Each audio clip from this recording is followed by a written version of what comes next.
symbol of the house of L means hope. Embodied within that hope is the fundamental belief, the potential of every person, be it force or good. You will give the people of Earth an ideal to strive towards. They'll race behind you. They will stumble. They'll fall. But in time, they will join you in the summit. Amazon's attack. Oh, God. Every Wonder Woman fan watching this just reacted exactly like Jid did. In the Comics League movie night, I am Jared, and today we are discussing Deadpool. We are breaking the fourth wall. Now, here is the interesting thing about Deadpool. This is the movie that, when you really look at it, made R-rated superhero movies more mainstream. It made main R-rated movies for one of the first time in a long time, showing it could be huge. And then Joker took that away from it. Yeah, exactly. It was kind of showing that it could be like, let me put it this way. It put people more in like, it put studio executives more confident, because the idea was like going through it. It's like, okay, so wait a minute. So if we do these R-rated projects, isn't that going to limit the amount of like of audience? In other words, isn't that going to limit the like, yeah, the people that I could show up to movies? No. Now, I'll say this has to be one of the, it's not the most one-to-one adaptation. That would go to Sin City, but this is one of, in superhero terms, the closest one-to-one adaptation, or at least thematic adaptation, not story adaptation, obviously, but as far as staying close to the source material, this is in the top 5, as far as all the Deadpool movies are. Oh, fourth wall break inside a fourth wall break? That's like 16 walls. Well, not just that. I'm just talking about the costume, his attitude, just the writing style and comedy style. His relation to the X-Men. Actually, that's you. It's that they went more deep into it. The X-Men, we usually want him as far away from them. If anything, Xavier would be telling Colossus to shut up. Yeah, exactly. I'm not kidding. Exactly. He would. He'd be like, Colossus, my boy, stop it. Now, you're poking a wild bear. I got one question for you, Robert. Where's Francis? Where's Francis? Or Ajax, the dish soap. Now, I've made this comment before. This goes back to when we talked about Supergirl. Ajax is kind of like the bad guy there. It's good in the sense of the movie, but then afterwards, you completely forget he existed until you see it again. Yeah, he's a very forgettable supervillain. He's not even Gina Carano is much more memorable. Yeah, Gina Carano. Yeah, but it's like, thank you. Yeah. Or the punch in the balls. I love where Deadpool punches Colossus in the balls. And he goes, "Oh, your poor wife." George, I'm like, what? You probably faced through it. Or like where Deadpool, where like Colossus comes up behind Deadpool, and Deadpool does this. Dad? Yeah, the suit was good. Superhero landing. Oh, that's so bad on your quads. You're not wrong. There's a reason why people say, like, yeah, those things should never work. Yeah, exactly. Well, it's like we have like characters like Superman and Wonder Woman. It makes sense because they're like super durable. But yeah, it's like Batman doing it from like that distance. The fact that he also went as far as to bring in Blind Al and everything. Yeah, I love that. It's like, I've been cocaine this apartment. It's right next to the cure for blindness. And I gotta say, Negasonic Teenage Warhead is the most blankest of blank slate characters they could have ever picked. Is she actually in the comics? She first appeared and died in the first issue of Morrison's run, and then he will should be named the Astonishing X-Men run. No, you can say the name, because remember, we're talking about Marvel. Yeah, for Joss Whedon. Oh, yes, we can't say that name. And by the way, because you said that. Hey, why did you say that name? Why did you think I was talking about anyone else? I said Astonishing X-Men. I thought you were talking about Bendis. When did Bendis write Astonishing X-Men? He wrote X-Men, so I was confused. I thought it was in that. Anyway, in Astonishing X-Men, we got a little bit of expansion on her, but that was all Emma's mental image of her. But even then, not that much. She's still a blank slate. Okay. So they just took her and like, her name's cool. There's not much to her. And that's one of the okay, if a comic movie does that and there's like almost nothing there to work with anyway besides cool name and vague power idea, go nuts. I don't care. My favorite scene is when Dolpinder is talking about he has his romantic rival in the trunk, and Deadpool's like, I did not tell you to do that. Kill him. I know. Kill him. Kidnap her. I love that. Again, we're going back and forth. Reynolds knows the character so well, and yet still made it his own in many ways. And isn't it kind of funny how we have the X-Men Origins movie to thank for this, kind of? Well, that and someone leaking that test footage. It was Reynolds. It was clearly Reynolds. He's confirmed it since. He has since confirmed it. Yeah, exactly. Because, like, I was gonna say on the Corridor Crew, Tim Miller was talking about, we're like, it wasn't anyone from my studio. Mm-hmm. I'm like, oh, okay. Well, in that case, thank you. Because for those who don't know, the test footage got leaked, and what that led to is like such a positive reaction that the movie got greenlit. Mm-hmm. Exactly. And it was just the opening part of the movie. Yeah, exactly. So it wasn't like you were losing like big minus the extended, title sequence. I meant once he jumps off, and everything. Everything for him. I love the extended title sequence. Heaven's Perfect Idiot. Everything about that credits was perfect. Yeah, the slow motion, like it's a Zack Snyder movie. Right down to him, like butt right in the guy's face. Yeah, everything about that was just perfect. But still though, with everything in this movie. Now, but I'll say this though, it is good. I rewatched with my friend Alex when I was visiting him a couple weeks ago, but at the same time, it's not perfect. No, there's still some issues with it. Chief among them, the plot is very simple. It is simple, bare bones, but basically, it's an excuse plot of the highest order. Yeah, it's basically so Deadpool wants to get his like face back and to get back and his together girlfriend with for his girlfriend, which I would say their chemistry was great. Oh yeah, exactly. I love where they're going back and forth when they first meet. You had a dishwasher.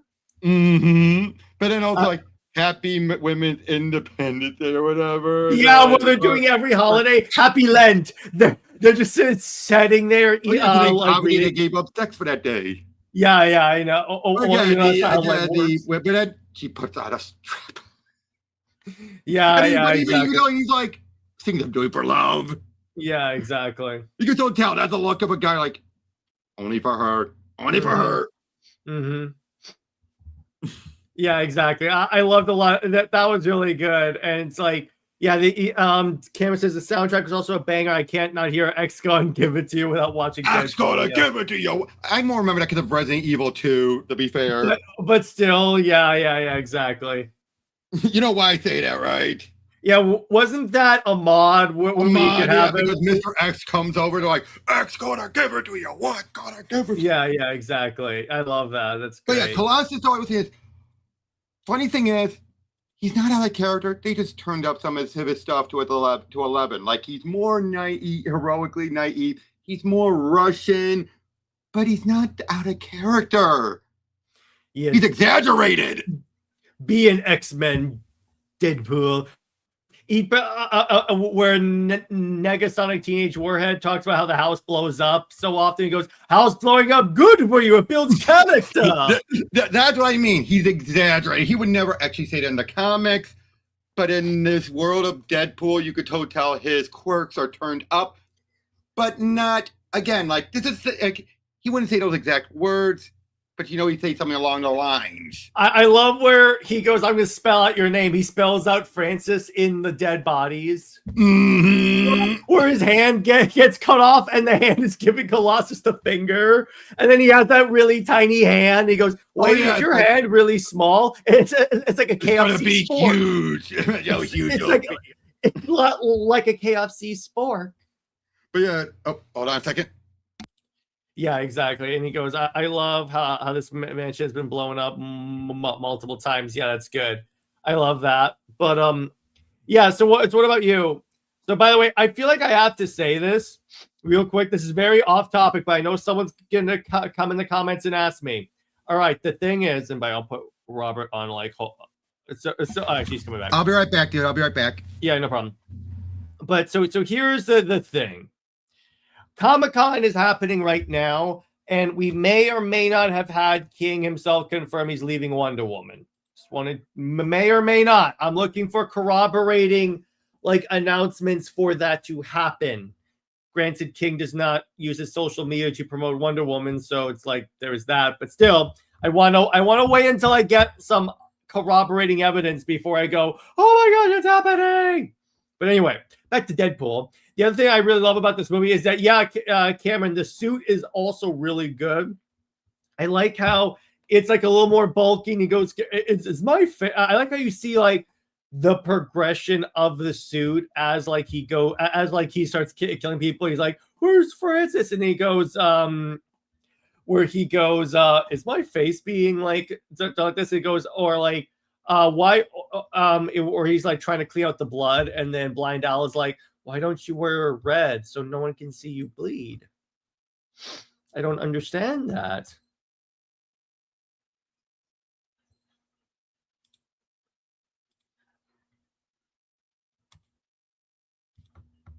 But yeah, that was kind of really funny. It's like this is definitely one of those superhero movies that you have to watch. That you be careful who you watch with, because yeah, it's very R-rated as indicated. But again, because this did so well, that's why the studios were more like, for lack of a better term, congenial to see to like green light, let's say Logan and all that stuff. And then we got a bunch of, because you notice after this movie, we got a lot of announcements we got a lot of announcements for R-rated superhero movies such as Logan and stuff. So it's like, so I really like how that is actually well done and stuff. But yeah, so what Deadpool questions do you have for me about the movie or anything like that? Start with that.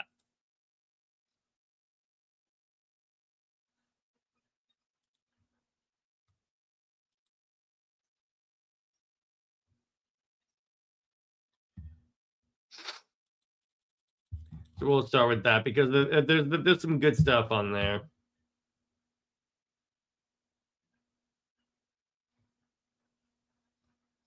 I'm back. But yeah, the other thing I was talking about, remember? You're about to get killed by a Zamboni. Oh, you're gonna die in 5 minutes. You know what that reminded me of? The Austin Powers joke.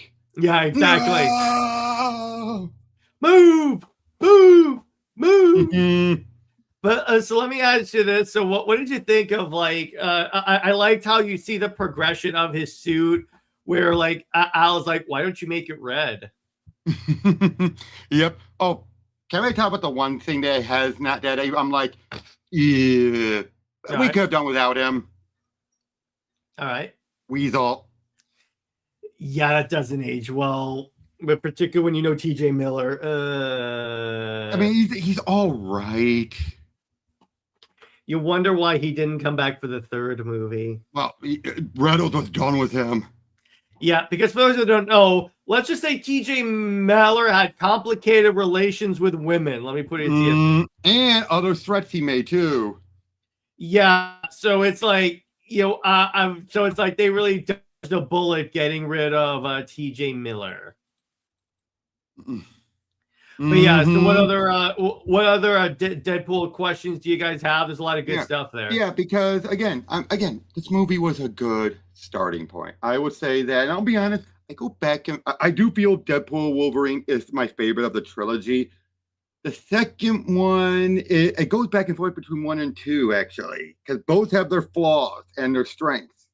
My problem with 2 is that it's a repeat of the first movie, except he's trying to get his girlfriend back to life. Yeah, but at least though having Cable around was awesome. Yeah, the post-credit sequence. The Ferris Bueller. Where it's Ferris Bueller. Yeah, it goes, why are you still here? Go. We're not gonna show any alternate scenes or anything. But I love how he's in the Ferris Bueller like robe, but still with the diplomat. I would love if for at least one cameo in a future Marvel movie, he plays Stan Lee, but it's the Stan Lee hair and glasses, but with the on top of the Deadpool mask. Yeah, that's true. But now, of course, this will eventually lead to when we do talk about Deadpool 2, we at least have to brush on the Deadpool Christmas one, where it's PG-13 and everything, and they treat it like the Princess Bride. Mm-hmm. Right down to Fred Savage being kidnapped. Yeah, exactly. Where he's like all like chained up and he's telling him the same story. But it's watered down because that was actually done to sell it to China. Yeah, exactly. Because there was no way in hell they were going to sell it to China. Ooh, yeah. Ooh, now, I want to say this. Any of the stuff that would consider, changing characters, again, Colossus being exaggerated, Negasonic Teenage Warhead, she was a blank slate anyway, acceptable. 2 is where that's going to go off the mark a little. Yeah, exactly. Oh, by Cameron says, "Oh, what also makes this movie great is that it's good Stanley." Yeah. It's like if you want to ignore the other movies, you can do that. It just ends. And that it still can fit in the X universe, even with how different Colossus is. Yeah, the only part that confused people when the movie came out was the freaking helicarrier at the end of the movie. That was too much. Yeah, I'm like, but the X movies aren't in the MCU. Why are you teasing a helicarrier? I know. Although, I know, like, straight, there's only 2 of you. It's like they couldn't afford anyone else. Yeah, or like he goes, we will take you to see Professor McAvoy or Stewart. These timelines get so confusing. And which he should talk about how X-Men Origins. Yeah, but the other thing that I love about all the movies is how they make fun of Disney and Marvel and stuff. I love where in Deadpool Wolverine, he goes, "Suck it, Fox. I'm going to Disneyland. Get F." Pooch. Mm-hmm. Or like in Deadpool 2, when he's in the X-Mansion and over there in a room is the entire X-Men cast and they just close the door. That was a joke for one. That was a joke for the first movie, but they really could not afford it. Mm-hmm. So they decided to fit it in while they were working on the other X movies. Okay, I'll give you that. I think they did it while they were working. No, yeah, they were getting prepped or whatever for one of the movies. Mm-hmm. Yeah, that was. I love that.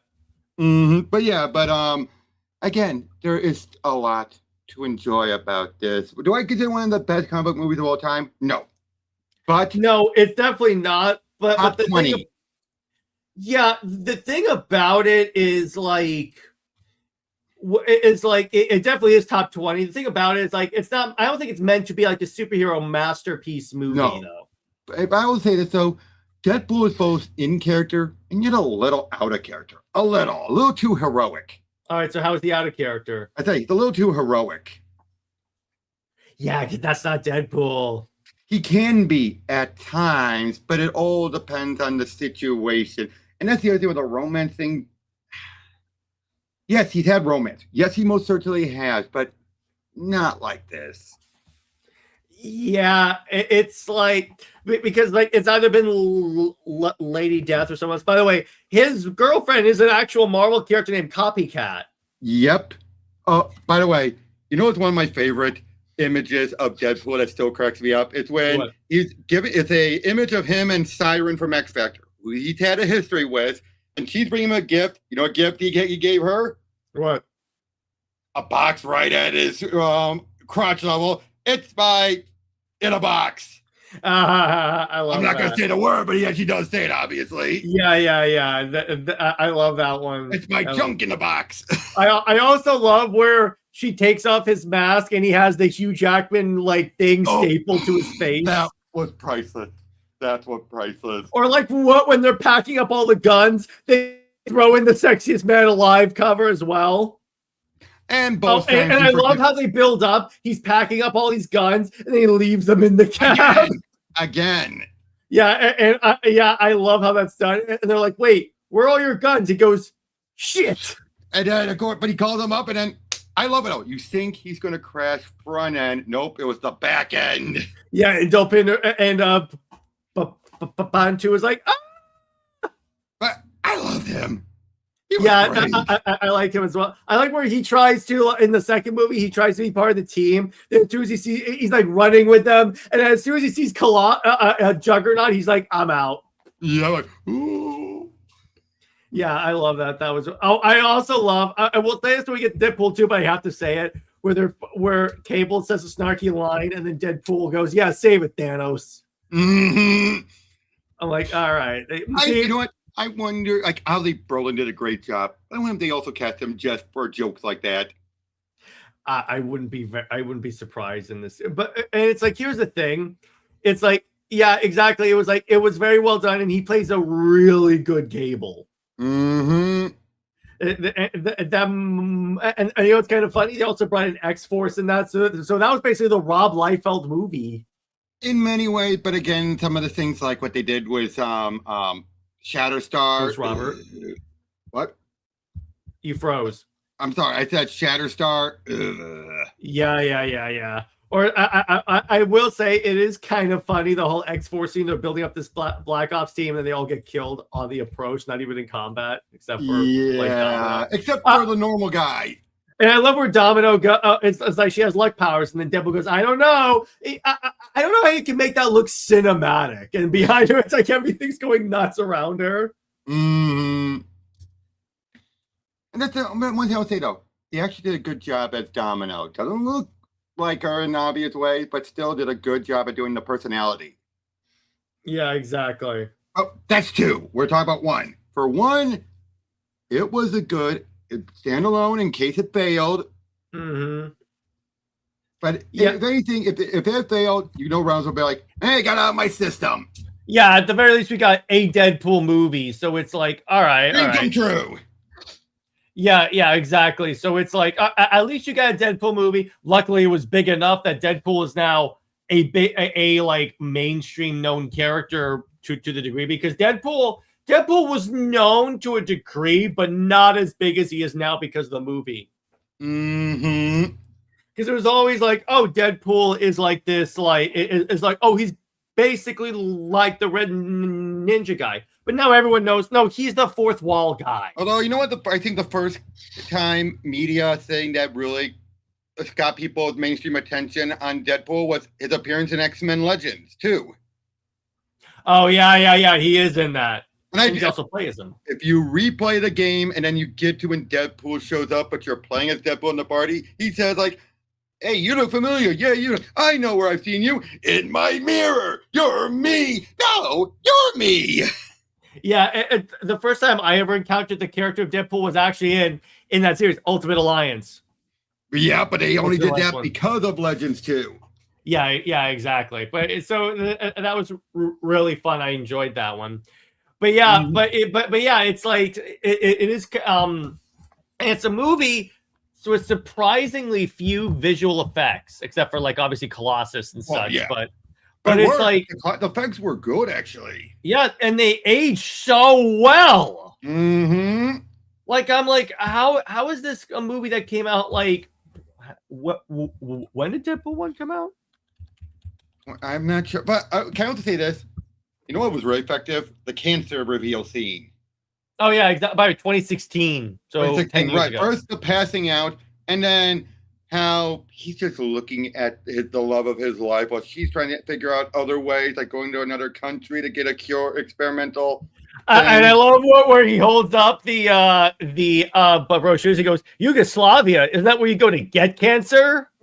Yep. Again, but the fact is, though, no matter how much he loves her, he thinks, "Oh, it's still my face she loves." Yeah, and then that's a cliche. That is such a cliche. Yeah, exactly. Yeah. That's the other thing. The movie is kind of cliche with that, and I'm like, okay. Like, again, it's meant for setups to just let him cut loose.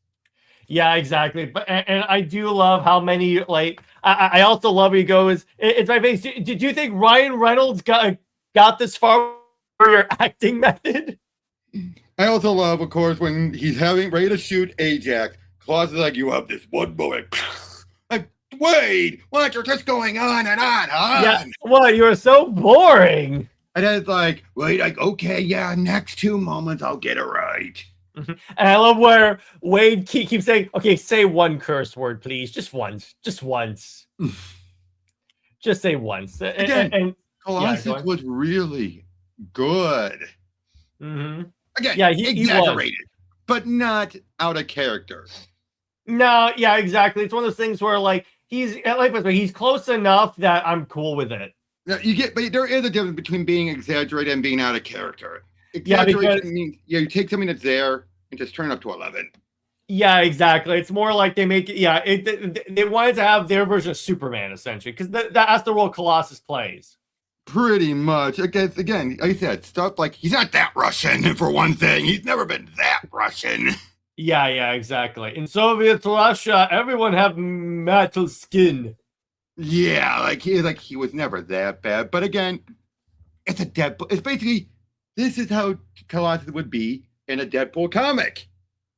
Yeah, the way I kind of see it, it's more of it's like when you look at All-Star Batman and Robin, the Boy Wonder. It's and the fact that that's like the Justice League, but from Batman's perspective. Yes. This is the way I kind of see it. Yeah, basically, for all we know, this is all. There might be an completely different, more straighter version going on that we never see because, well, it's Deadpool in the title. Yeah, exactly. If there was a Colossus movie in this universe, watch Deadpool's a complete moron, but it's like it's very clear he's a moron. Mm-hmm.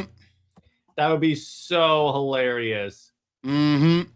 But yeah, it's like, and the action was really well done. I like the way they did. And I love where he goes, "Let's dance." And by dance, I mean let's try to kill each other. And they're fighting with the 2 swords. Mm-hmm. But yeah, so it's like, so overall, how do you rate this movie? So I think I gave it a good 7 out of 10. I give it an 8. High 7 out of 10, I should say. I give it an 8. I think an 8 is good enough because there's enough really good here, and the slight changes you understand for the sake of the movie. Oh no, and I get that. It's just the averageness of it is what hurts it a little.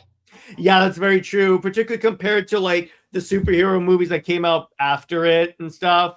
Or the follow-ups. Or yeah, it's because it's also like the slightly generic plot. Compared to everything else. But it wasn't that like crazy for me. So that's why I'm more of like, okay, it's like I up to. Yeah, exactly. All right, so let's do a little Q&A here. So we could talk about San Diego Comic-Con and everything like that. So yeah, so as I said, while Robert was away, we have rumors again. I say rumors because someone was live tweeting the DC Comics panel. I have yet to see someone else corroborate this, so bear in mind. But there are rumors that basically King confirmed he's leaving after Wonder War. We'll wait and see. Rumors again. Now, if Stephanie corroborates this, that's another thing. But it's like so far, I have yet to see any other person that was live tweeting the panel confirm this. And trust me, I've been looking because I'm trying.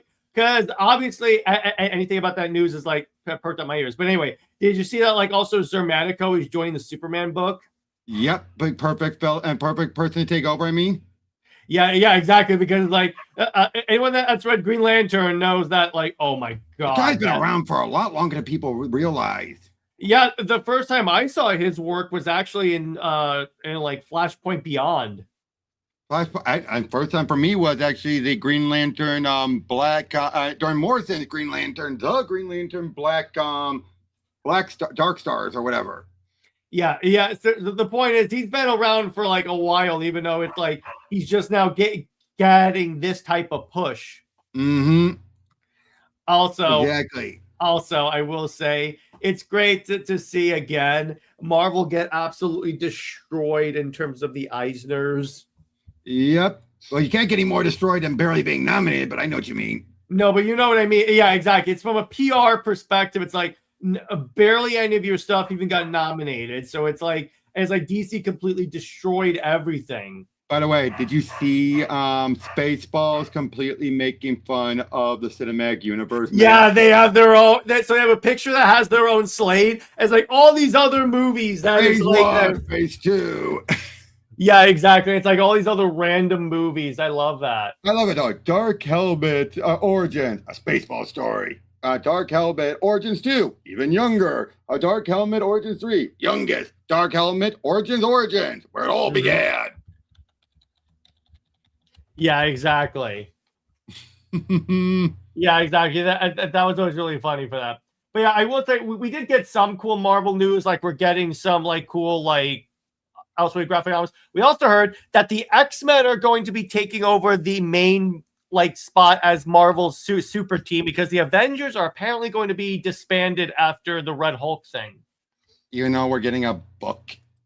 It was still getting a book, but it's so they basically say that like no one trusts the Avengers anymore. So I'm like, so you just turn them into the X-Men? Well, interesting to see the shoe on the other foot for them.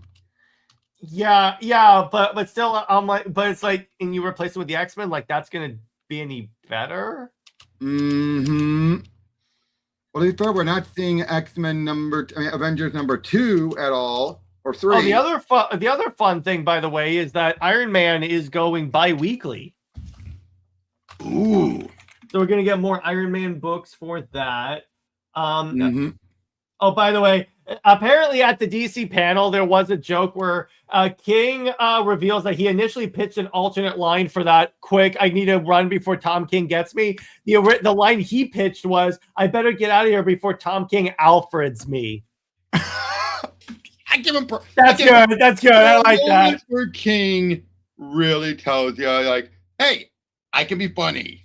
I'm aware I'm a very controversial writer. I gotta be honest. I give him prop for embracing it. Yeah, exactly. I'll give you that. At least he's not denying it. Yeah, exactly. That's something. Yep. Actually, I gotta get going, so I'll talk to you later, man. I'll see you, dude. Have a good one. Yeah. But yeah, so what other questions do you guys have about the panels, Comic-Con, DC, Marvel, whatever you guys will want to talk about? Again, I'm still waiting for corroborating information on the King thing. If I get that, you guys know I'm going to post about it.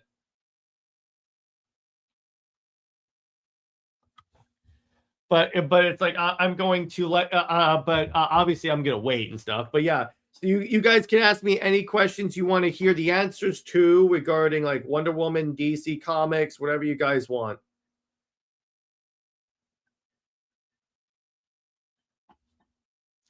Just let me know what you guys would like to hear about. There's a lot of really cool stuff on there.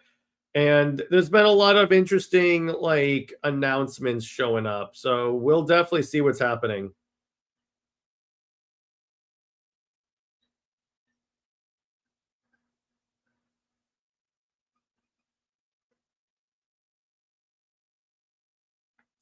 Cameron says, I give it a year before they reassemble again. Oh yeah, the Avengers. Yeah, exactly. Because like they're not gonna let, because again, the Avengers well, actually, I think it's gonna be less than that because Cameron, what's happening at the end of this year? The new Avengers movie is coming out. So you really tell me that they're just going to like not have that they're gonna have the Avengers not assembled for that, which then again, let's not forget this is like DC. I mean, this is Marvel Comics, and they're known for being idiots.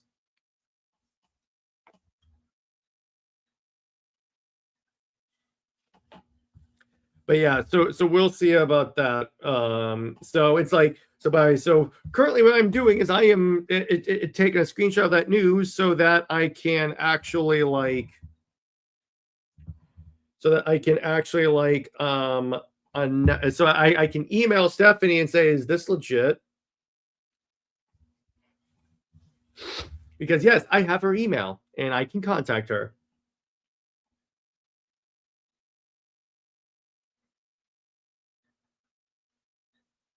All right, so what other quick questions do you guys have, friends?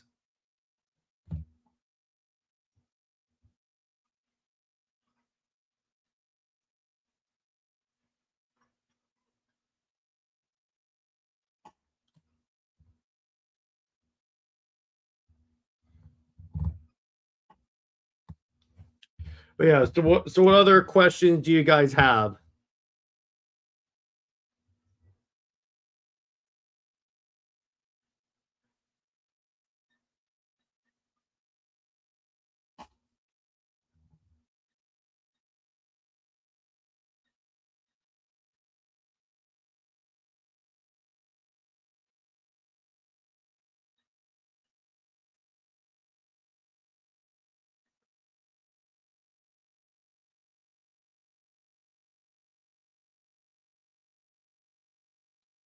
Yeah, you think DC is going to give R-rated movies a chance? Well, they get their entire DCU is R-rated. Have you seen the alternative projects? Like you have Lanterns, which is R-rated, Peacemaker, which is certainly R-rated. So I'm like, there's that's where that's the other place where I have a really tough time with the DCU.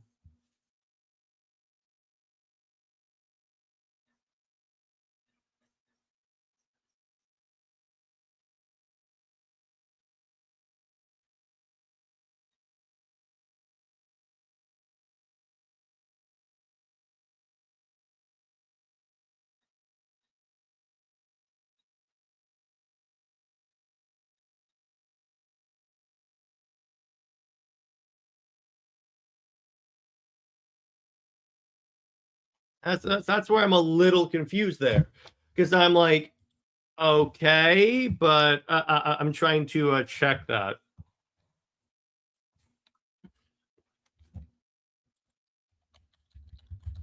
But what other questions do you guys have about the comic book landscape right now?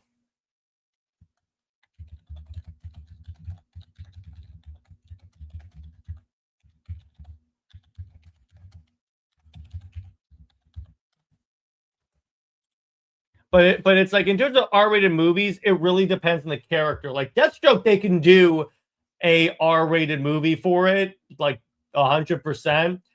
But in terms of like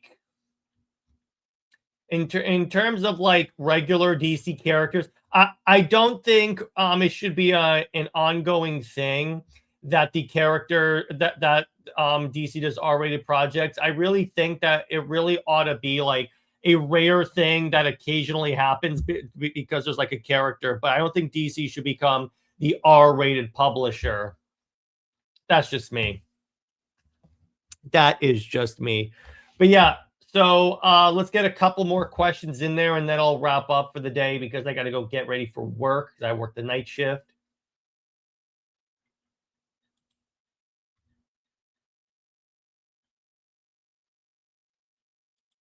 Let me know what you guys would like to talk about.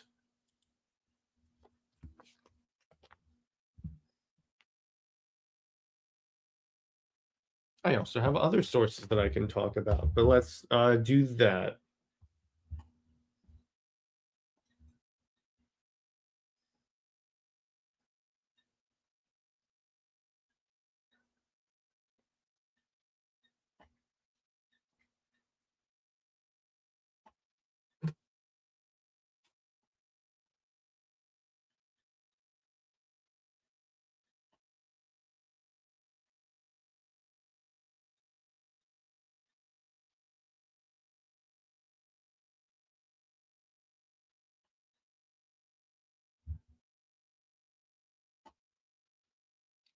Hey, what's up, NJ? How you doing? Again, so it's like as I was saying, from what I I get what you're saying, Joe, but guns R-rated is in my opinion childish. We'll actually see what like let's see what R-rated happens when we get to, let's say, like Clayface. Let's see how that looks. And Barry, so again, so NJ, just want to say that there is like so there's information that or at least from what I've been hearing, yeah, so much good news. Yeah, I know. So Stephanie is getting her Vixen book, which I freaking love. The thing that I really want to the thing that I'm like bringing up, the thing that I was talking about earlier is, so we have from a panel at San Diego Comic-Con, someone said that King said that he's leaving after Wonder War, but I'm trying to reach out to a few of my sources to corroborate it, because I'm like, obviously, I'm not going to go crazy with you guys unless it's like 100% like lined up. And by the way, Cameron says, I will put my faith in Clayface and Lanterns. Yeah, we'll see. So some people saw the first couple episodes of Lanterns and they said about like, and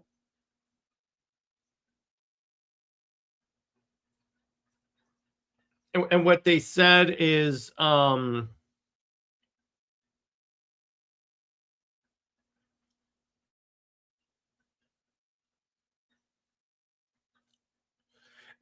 what they I forgot what I was going to say, but oh yeah, in the Lanterns, so people saw the first couple episodes of Lanterns and said that like it has a little bit more of like regular like humor and of like there are some like sarcastic jokes, but it's not like really stupid humor.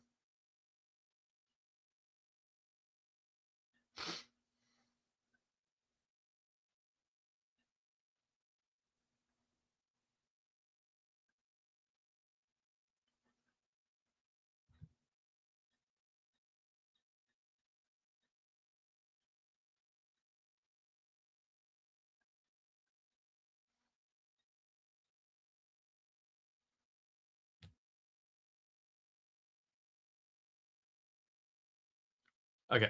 And Jay says it makes so much sense that one will be his last arc, seeing as the one with the DCU and DC fans. Yeah, exactly. It makes sense. Don't get me wrong. And again, it's not completely unrealistic. I'm just saying I want to wait until, because before I get hyped, I want to make sure 100% that this is like down pat before I start going, oh my gosh, it's happening. Oh my gosh, it's happening.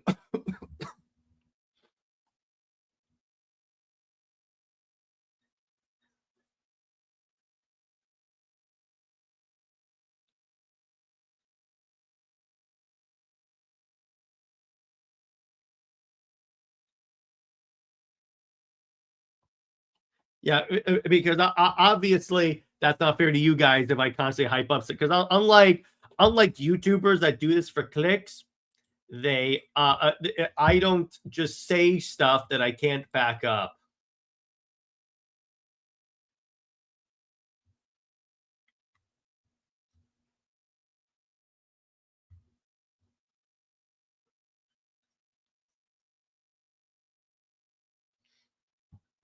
Yeah. So what other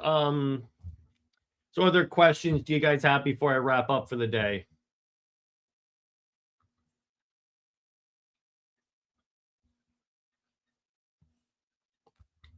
And I'm so excited because the Halo campaign evolved remake is out, and I'm gonna play it tomorrow with a buddy. Oh yeah, NJ, that would be quite a that'd be very much quite a an upgrade if all of a sudden Stephanie Williams is taken over as the writer for Wonder Woman. I'll be like, oh my gosh.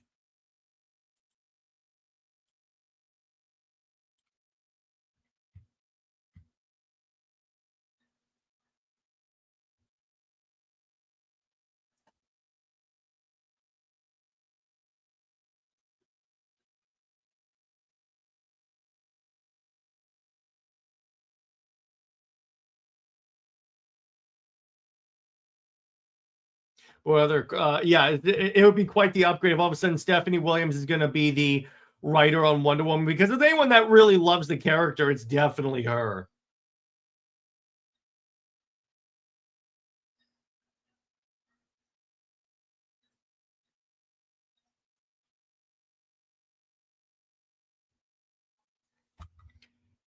But did you see poor Barbara? Yeah. Barbara turning to Cheetah. Yeah, that is quite a transformation for Cheetah. Oh my gosh. Like, absolute Cheetah looks crazy.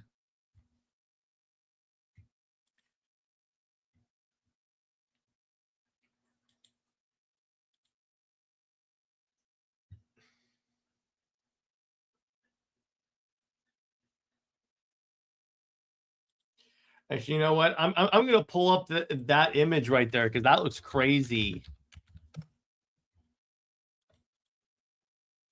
Yeah, take a look at Absolute Cheetah, ladies and gents, and look at this. Like, what the heck? It's so absolute, but I'm like, oh wow. So she is literally becoming a villain. Wow. That is wild.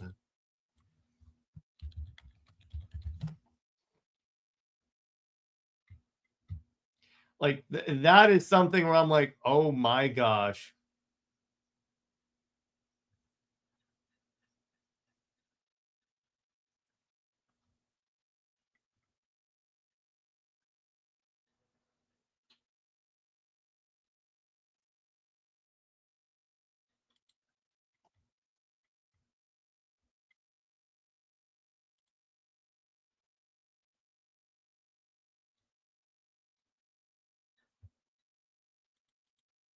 But yeah, it's like the Absolute Universe keeps doing so much stuff that I'm like, oh wow. But by the way, so I got a new Wonder Woman item today. So McFarlane released the Perez Wonder Woman action figure. Look at that. Isn't that cool? It's the literal George Perez Wonder Woman, complete with the frizzy hair. It's like the post-crisis classic Wonder Woman, but it looks so good that she looks visibly younger from the other Wonder Woman that they use.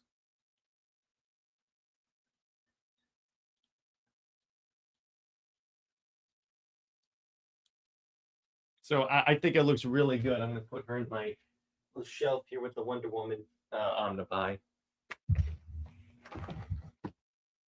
But yeah, so any concluding question? Or she won't become a villain. Don't know about you, but I want Absolute Cheetah. But it's like, does that work with universe where everyone was inclined to be bad except for the actual absolute heroes? That's the other thing, NJ. Remember, the Absolute Universe is built around the idea that everything goes toward evil except for the actual Justice Leaguers. Like, and that's fine if like you think that that works. That's totally fine. But it's like, for me, I'm like, that would go against the whole point of the Absolute Universe.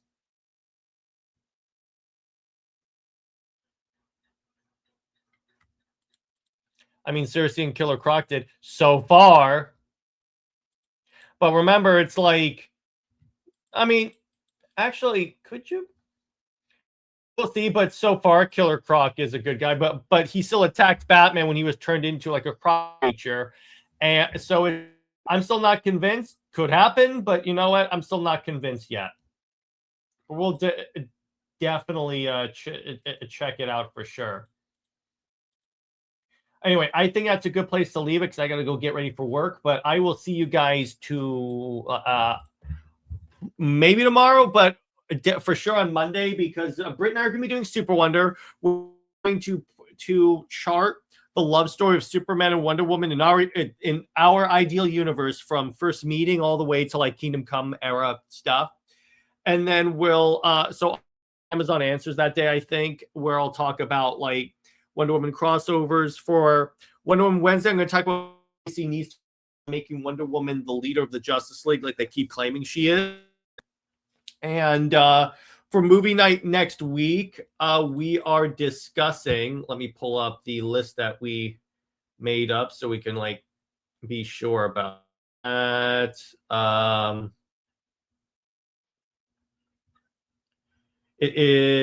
We are going to be doing, where's the list? This thing really go too far up. Jeez. Okay. Logan. Okay, we're going to do Logan. All right. I love Logan. This is going to be a fun one. And then we will see you guys later. Stay heroic, everyone. Remember, Lois Lane is Lois Lane. See you guys later. Bye-bye.